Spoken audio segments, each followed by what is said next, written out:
డబ్బులు రెడీగా పెట్టుకొని ఎలా వచ్చాడు ఆఫీస్కు, ఎలా పేమెంట్ చేశాడు అని ఆ కస్టమర్తో నేను ఫీడ్బ్యాక్ తీసుకుంటే ఏమైందంటే, గత 1 ఇయర్ నుండి వాళ్ళ ఇంట్లో డబ్బులు పెట్టుకొని రెడీగా ఉంచుకున్నాడంట.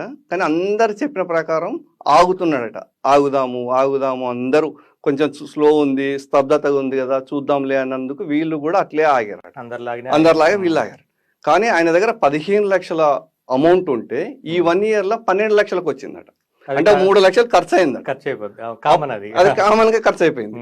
దాంట్లో నుండి వాళ్ళ ఇంట్లో నుండి ఫోర్స్ స్టార్ట్ అయింది. మన ఇంట్లో ఈ డబ్బులు పెట్టుకొని వేస్ట్ ఎందుకు ఉండడం ఎందుకు, ఏదో ఒక ప్లాట్ కొనుక్కుంటే బెటర్ కదా.